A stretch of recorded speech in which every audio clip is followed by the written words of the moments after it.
All right. Let's just start for the day. बाकी students later on हमें join कर लेंगे. All right. In our previous class, we have discussed about the clinical interview. हमने उन basics को cover किया to understand what basically the sensitivity about the clinical interview. ठीक है. देन हमने डिफरेंट स्किल्स पे बात की कि बीइंग अ थेरेपिस्ट में आप में कौन सी स्किल्स होना बहुत ज्यादा जरूरी है एंड कौन सी ऐसी टेंडेंसीज हो सकती हैं आपकी पर्सनालिटी में, आपके एटीट्यूड में, जो कि आपके लिए हैजर्डस हो सकती हैं और क्लाइंट के लिए डेवास्टेटिंग हो सकती हैं. We also discussed about how to cope with those tendencies, right? फिर हमने different skills पे बात की कि जो skills आपके लिए being a strategy काम कर सकती हैं during your rapport building over the period of time, right? हमने do's और don'ts की भी बात की during the whole class, right? आज हम बात करेंगे कि क्लाइंट बेसिकली जब आपके पास आ रहा है regarding certain kind of problem, issue तो है, तभी वो आपके पास आ रहा है, राइट? अब जो प्रॉब्लम वो आपको लेकर आ रहा है आपके पास, आपको रियलाइज होगा ड्यूरिंग द असेसमेंट. जब आप असेसमेंट स्टार्ट करोगे जो प्रॉब्लम्स वो बता रहा होगा उसके अलोंग साइड कुछ और प्रॉब्लम्स भी निकल कर आपके सामने आएंगे. जैसे वो कहेगा मुझे गुस्सा आता है, मैं हॉस्टाइल हो जाता हूँ, मुझे समझ नहीं आती, हमें एक आउटबर्स्ट एपिसोड आता है और उसके बाद मैं सडनली बिल्कुल काम हो जाता और मुझे समझ ही नहीं आता कि मैंने ये जो अभी रिएक्शन दिया ये मैंने क्यों दिया. ठीक है. अब वो आपके पास रहा है एंगर मैनेजमेंट के लिए, बट आप जब उसकी असेसमेंट करते हो, जब आप उसके साथ काम करना शुरू करते हो, तो आपको पता चलता है actually he has some kind of interpersonal issues with the family. ठीक है. तो प्रॉब्लम कहाँ आ गया? इंटरपर्सनल रिलेशनशिप्स में आ गया, राइट? अब वहां पर आपको कहाँ काम करना चाहिए? तो ये क्या चीजें हैं? ये होती हैं प्रेजेंटिंग कंप्लेंट्स और कंसर्निंग कंप्लेंट्स. ठीक है. तो आज हम इन पे बात करेंगे और इनको अंडरस्टैंड करने की कोशिश करेंगे कि what are the basic difference and how understand the basic difference around them. ठीक है. जब भी हम कंप्लेंट्स की बात करते हैं, जब आप हिस्ट्री टेकिंग कर रहे हो, तो आप फॉर्म्स रिकॉर्ड कर रहे हो, तो वहां एक बहुत मेजर हेडिंग आ रही होगी प्रेजेंटिंग कंप्लेंट्स की. ठीक है. क्लाइंट जो आपके पास आ रहा है उसका जो प्रॉब्लम है, ठीक है, जो भी उसके कंसर्न्स हैं उनको अंडरस्टैंड करना और उसमें से एब्स्ट्रैक्ट निकालना, that is called the complaint. ठीक है. That issue is the complaint. ठीक है. और ये आपके Excuse me, ma'am. जी बच्चे. Ma'am, sorry मैं disconnect हो गई थी. Can you please repeat whatever you said? All right.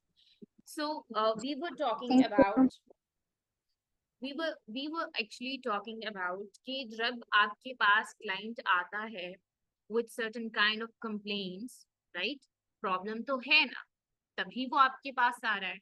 अगर लाइफ में सब कुछ सेटल होता तो उसे आपके पास आने की जरूरत क्यों पड़ती, राइट? अब जब क्लाइंट आपके पास आया है और एक सिंपल सी एग्जांपल हमने डिस्कस की कि वो आकर आपको कहता है मुझसे गुस्सा कंट्रोल नहीं होता, मैं गुस्से में हॉस्टाइल हो जाता हूँ और एक बस एक एपिसोड की तरह गुस्सा होकर चला जाता है, लेकिन मुझसे वो मैस फिर संभालना मुश्किल हो जाता है. ठीक है.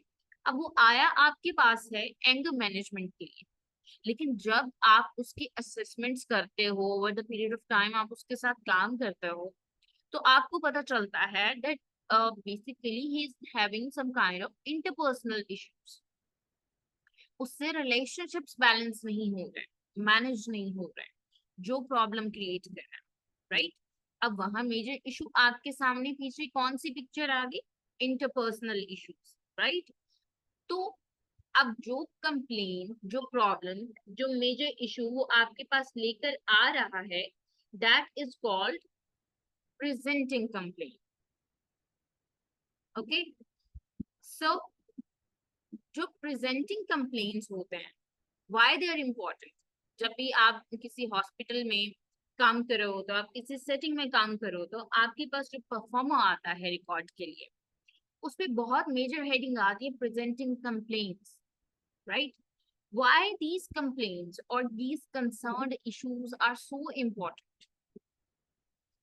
जब आपको प्रॉब्लम का पता चल जाए, when you will be able enough to recognize the problem from the solutions or your daily lifestyle, तो आपको काम करने में आसानी होती है, आपके रिलेशनशिप इनहेंस होने लगता है, राइट?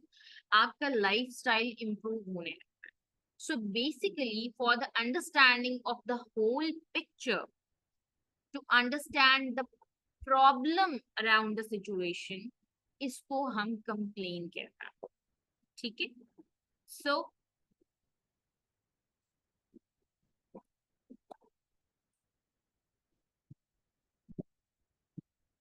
okay,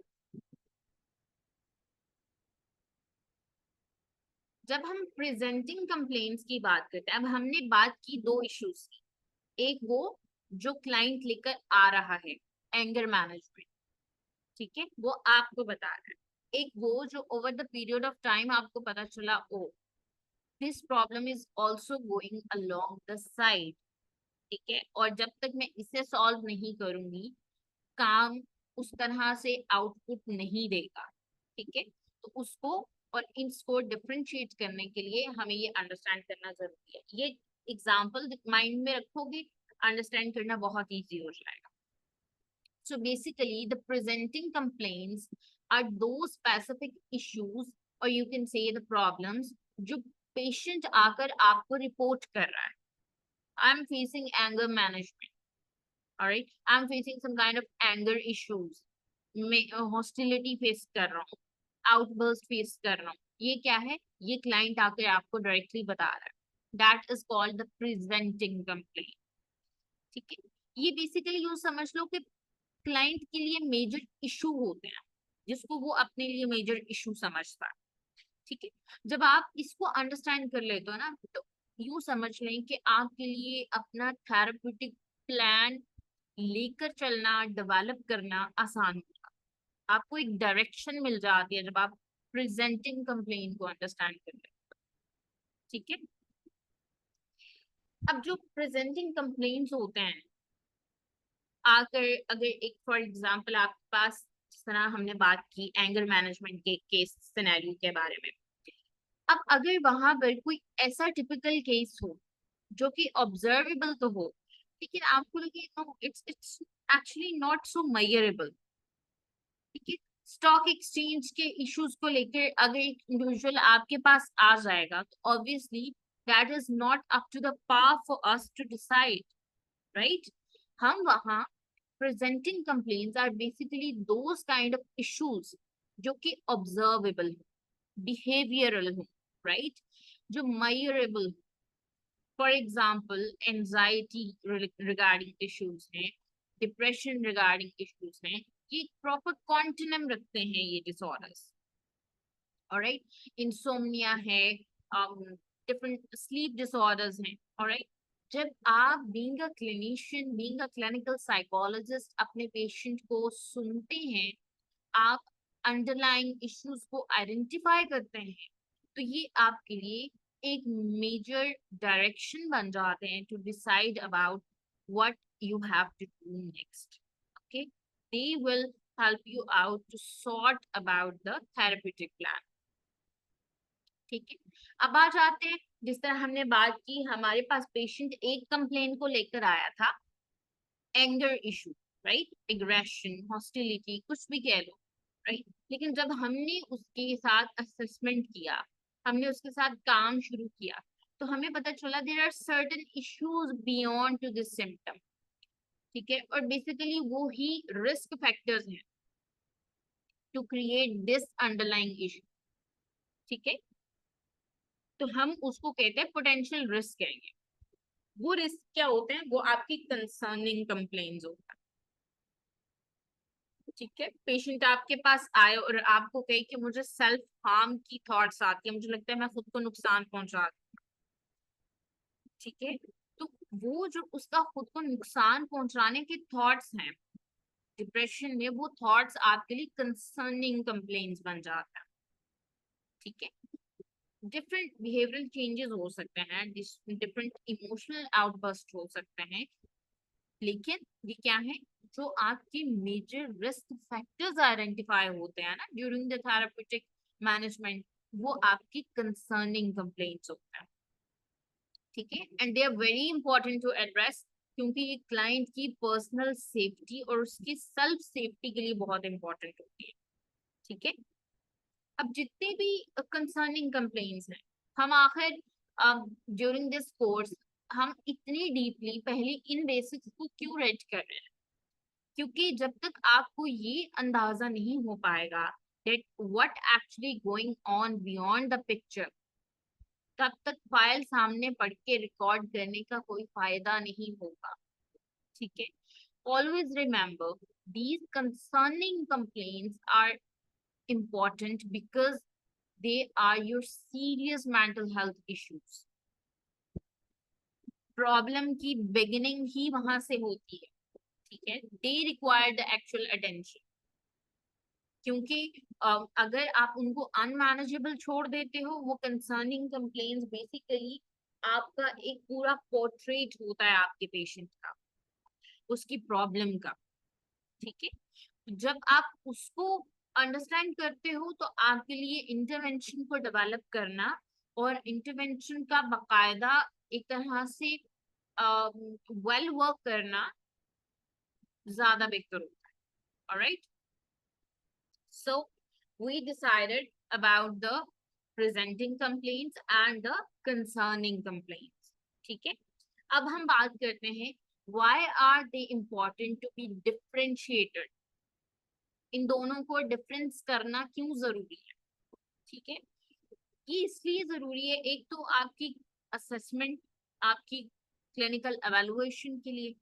ठीक है, दूसरा बीइंग अ क्लिनिशियन, आपकी थेरेपी का ड्यूरेशन, आपकी थेरेपी का कॉन्टेक्स्ट, ठीक है, ये डिटरमिन ही आपकी क्लिनिकल इंटरव्यू के बेसिस पे होगा।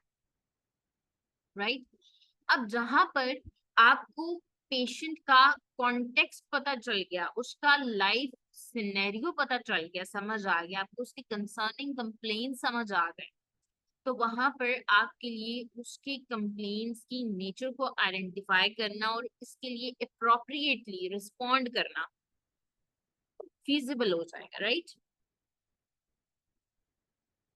क्यों? क्योंकि आप उसको कंटेम्प्ट कर पाओगे, आप उस बैरियर को ओवरकम कर पाओगे, आपको उसकी सारी स्टोरी समझ आ जाएगी।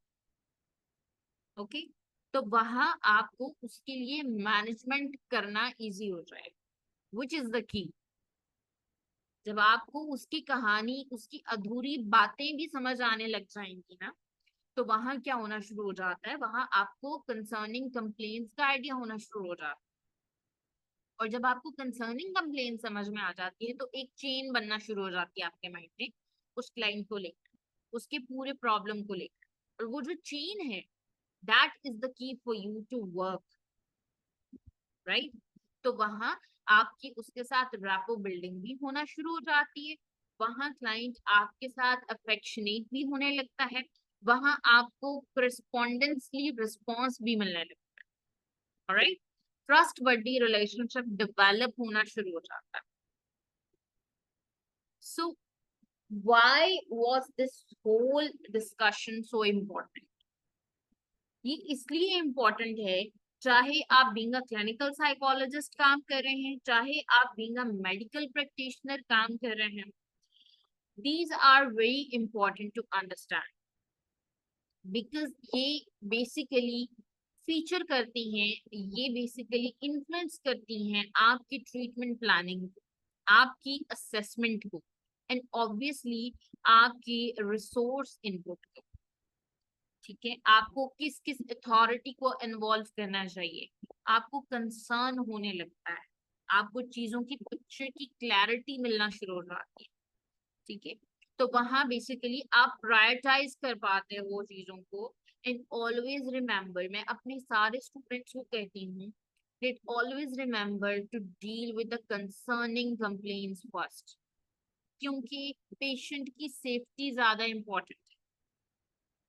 ठीक है, पहले उसकी सेफ्टी पे काम कर लें, उसके बाद उसके ऑनगोइंग इशू पे काम करना शुरू करो to dissolve the problem. Alright, so this was the basic thing to understand for you guys. Alright, फिर हम आ जाते हैं ऐसे कौन से असेसमेंट टेक्निक्स हैं ड्यूरिंग दिस होल सिनेरियो जो आपको हेल्प आउट कर सकती हैं to understand the whole decorum or the whole picture about the presenting complaint as well as about the concerning complaint। तो वहाँ जो असेसमेंट टेक्निक्स है उसमें सबसे बेस्ट आती है स्ट्रक्चर्ड इंटरव्यू। जब आप तैयार करके एक स्ट्रक्चर वे में इंटरव्यू करना शुरू करते हो, आपको एक well wanted well on well तरीके से आप क्वेश्चंस करना शुरू करते हो, स्टेप बाय स्टेप एक चेन बनाना शुरू करते हो, उसको हम कहते हैं स्ट्रक्चर्ड इंटरव्यू। राइट, हमने कल भी इसको डिस्कस किया था। जब आप स्टैंडर्डाइज्ड असेसमेंट्स को यूज करते हो, आप ऑब्जर्वेशन को अलोंग द साइड यूज करते हो, तो आपको एक कॉम्प्रिहेंसिव पिक्चर मिलना शुरू हो जाती है about the client symptoms and its nature. Right, तो फिर आप डिसाइड कर पाते हो, your clinical judgement will be there to decide कि इस पेशेंट की कौन सी कंप्लेंट्स पे पहले काम होना चाहिए, and this will help you out to sort the patients care. Right, so हमने केस स्टडीज को ओवरव्यू किया, हमने क्लिनिकल प्रैक्टिस की बात कर ली। ऑलराइट, बीइंग अ क्लिनिशियन हमारी कौन कौन सी प्रैक्टिसेस बहुत इंपॉर्टेंट होती हैं during the session? That is your rapport building, that is your active listening, your non judgmental stance. Alright, that is about your concern for the concerning complaints। Alright, so हमने इन चीजों पे बात की। अक्सर स्टूडेंट्स मुझसे क्वेश्चन लेटर ऑन करते हैं, what should be our attitude during the consultation? उसका बहुत जो ब्रीफ आंसर होता है, that is non judgemental, open minded and honest. जब आप इन तीन चीजों को अपने अंदर इनकलकेट रखते हुए बीइंग अ क्लिनिशियन काम करते हो, आपकी थेरेपी काम करना शुरू करती है। Always remember to be very honest with the client. अपने वर्ब्स का, अपने वर्ड्स का ध्यान रखते हुए आप उसके साथ काम करना शुरू करते हो, आप उसके लिए होपफुलनेस क्रिएट करना शुरू करते हो। Alright, but being staying honest. Okay,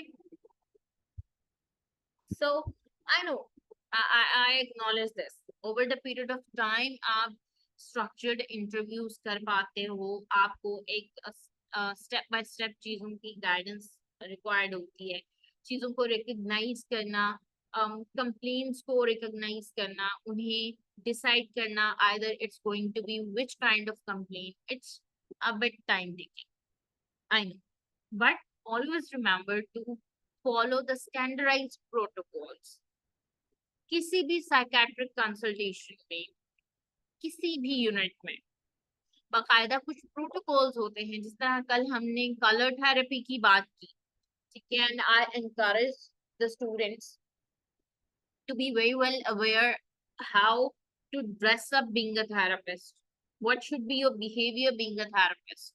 alright, तो ये चीजें बहुत इंपॉर्टेंट होती हैं आपकी। जिस तरह हमने बात की थी कल, हमारी कौन कौन सी स्किल्स हैं, हमारी नॉन वर्बल कम्युनिकेशन, हमारी वर्बल कम्युनिकेशन में कौन कौन सी चीजें हैं जो इतनी इंपॉर्टेंट हैं that they can actually influence our whole therapeutic process।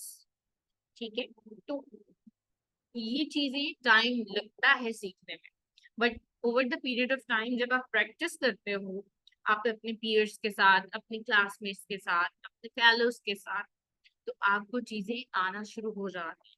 Right, so we discussed about the presenting complaints and the concerning complaints. We discussed about how much vital they are for the psychiatric practice।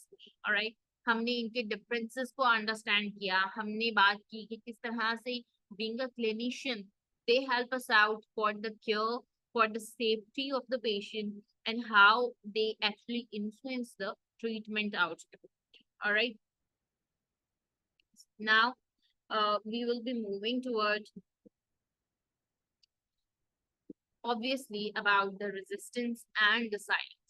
जिस तरह हमने कल इस चीज को बहुत massively discuss किया था, that actually जरूरी नहीं है कि क्लाइंट आपको पहले ही आते ही आपको अपनी कंप्लेंट्स बताना शुरू हो जाएगा. It's not something like up to the par, right. चीजें वक्त लेती हैं. चेंज, ट्रस्ट वक्त लेता है. एक इंडिविजुअल जो ऑलरेडी डिस्ट्रेस से गुजर रहा है, सोसाइटी से रिजेक्शन से गुजर रहा है, मैनिपुलेशन से गुजर चुका है, उसके लिए दोबारा से एक इंसान पे ट्रस्ट करना और उससे अपनी स्टोरी शेयर करना is a bit difficult. All right. Being a therapist, you have to stay acknowledged about this. So basically, that is the reason sometimes patient आपके पास आएगा due to the second source of referral, और patient आने के बाद आपसे बात नहीं करेगा, खामोश रहेगा, आपके सामने पैनिक हो जाएगा, आप उठने की कोशिश करेगा, सेशन को क्विट करने की कोशिश करेगा, बार बार टाइम को देखेगा. These are basically the pumping points to navigate that either it's a resistance or it's the silence treatment from the patient for you. Okay. कि बीइंग अ क्लिनिशियन आप तंग आकर मुझे छोड़ दो, मेरे साइलेंस ट्रीटमेंट पे आप मुझे बस जाने दो. Alright. So we will be navigating about this whole kind of scenario today. Alright. So हमने कल इस चीज पे बात की थी that they are basically important for your therapeutic environment and why they're important. Alright. आज हम ओवरकम करने की कोशिश करेंगे to understand the silence and the resistance और कैसे ये basically meaningful होती हैं when you are working with the patient. ठीक है. जब हम साइलेंस की बात करते हैं, सामने वाले से कोई रिस्पॉन्स ही ना आए, ऑलवेज रिमेम्बर खामोशी भी एक जवाब है. क्यों? क्योंकि ये आपके डिफरेंट इमोशंस को सिग्निफाई करता है.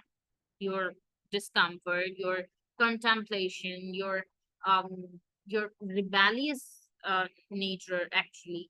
Alright. Sometimes ठीक है, हाँ आप बोलो, मैं तो जवाब दूँ, मेरी बात हो चुकी है, आप बोलो, सुन रहा हूँ. Right.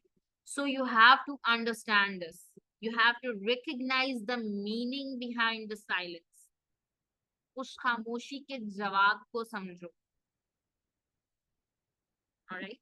मैं अक्सर ये चीज कहती हूँ that psychology is the science of creativity and philosophy.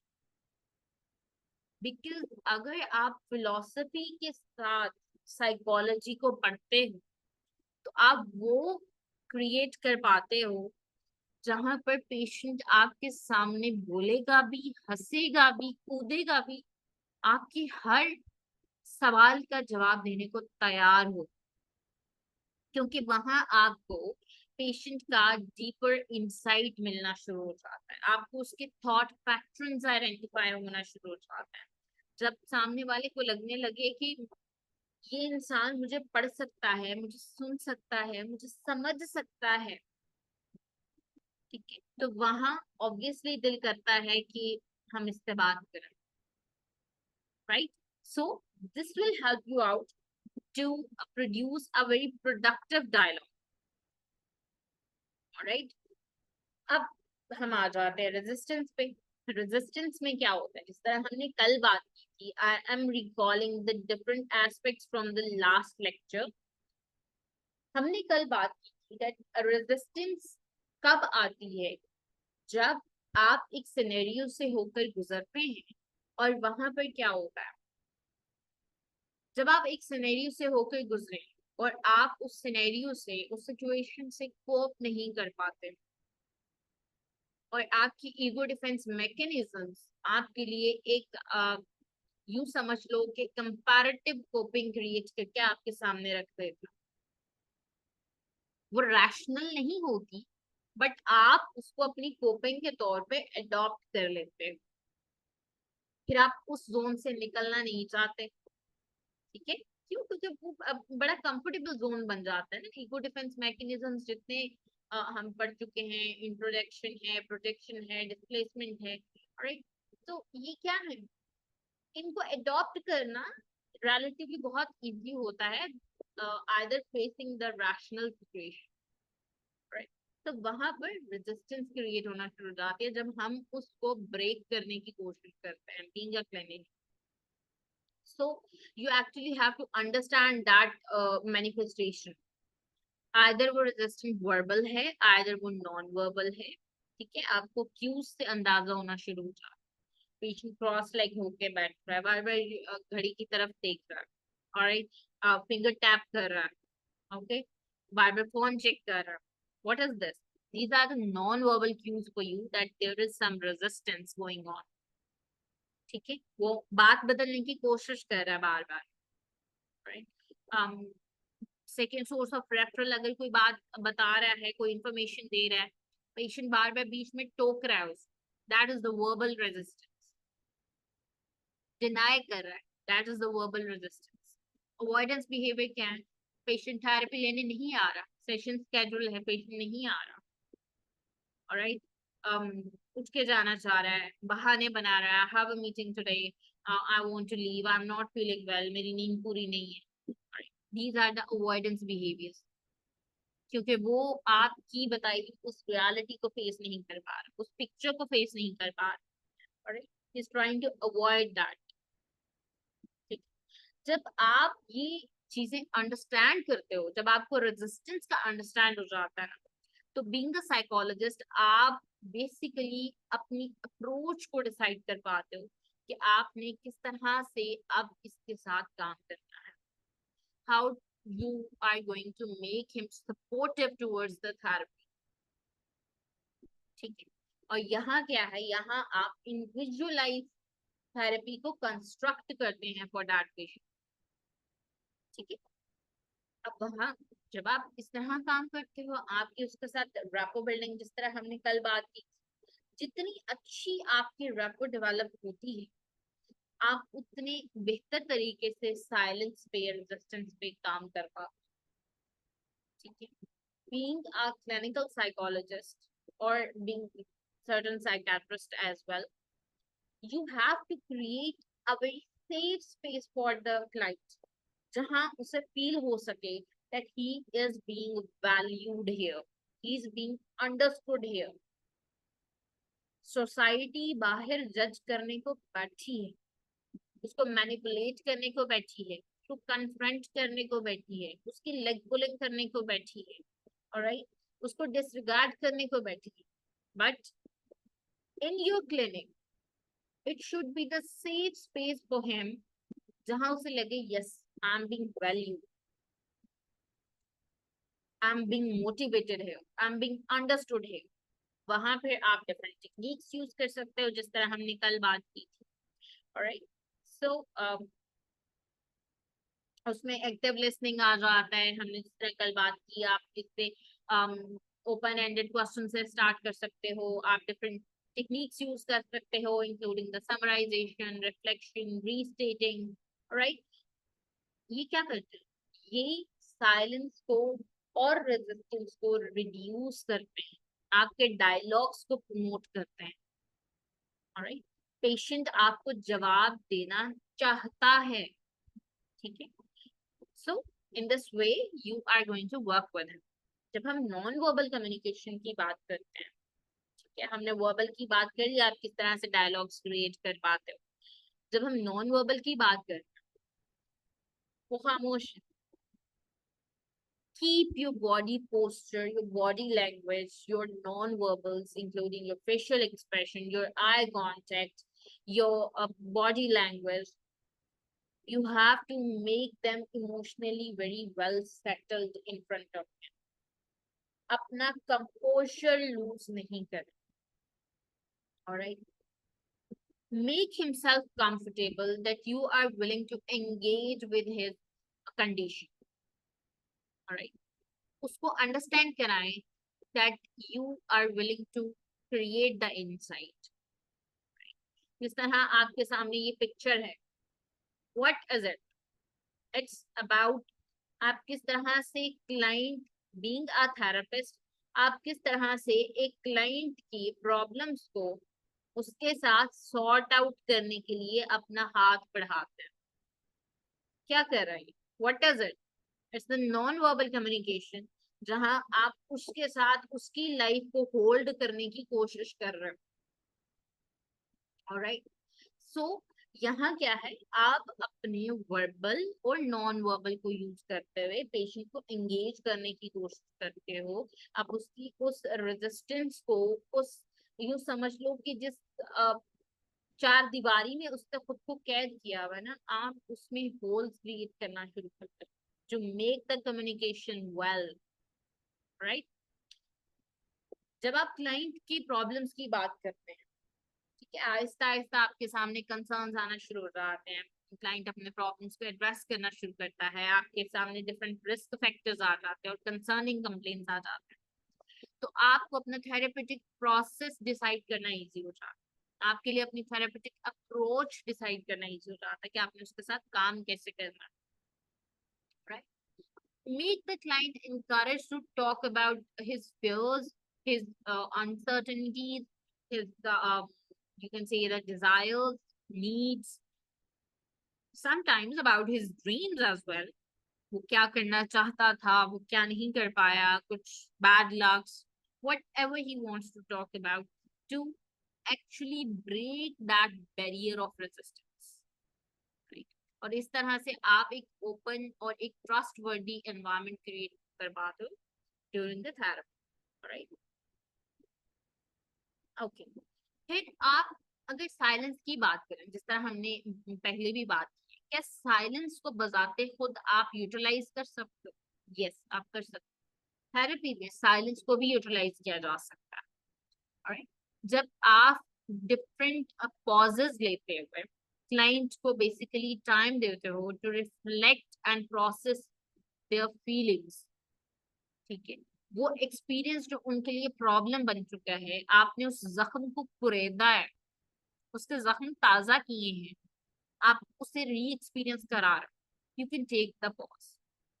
लेकिन वो पॉज ऐसा होना चाहिए, आप वहां पर एम्पैथेटिकली उसको बता सको कि alright, let's just take a deep breath, let's just overcome this situation first, alright. मैं समझ सकती हूँ, मैंने जिस चीज पे अभी हमने बात की है वो आपके लिए काफी प्रॉब्लमैटिक रहा है, let's just take a break for you, okay, it's alright, we are very well comfortable to talk about it later. इस तरह से आप क्या करते हो, आप बेसिकली इनसाइट पे काम करते हो पेशेंट के, आप यू समझ लो कि कंफर्टेबल करते हुए आप उसके फीलिंग्स को ब्रेक थ्रू करते हो, देख पाते हो, समझ पाते हो, और इससे आप उसके साथ रैपो भी डेवलप कर रहे हो, आप उसके लिए साइलेंस को बीइंग अ ट्रीटमेंट भी यूज कर रहे हो, और ऑब्वियसली आप उसके लिए कंफर्टेबल एनवायरनमेंट भी क्रिएट कर, right? And now he will try to engage, क्योंकि यहाँ उसे पता चला कि all right, this person is a bit different than others. Let's just try to talk to him. Maybe he is like this lamp. उस dark zone में शायद ये इंसान वैसा ना हो. Maybe this therapy or this clinical psychologist have some key for me to survive.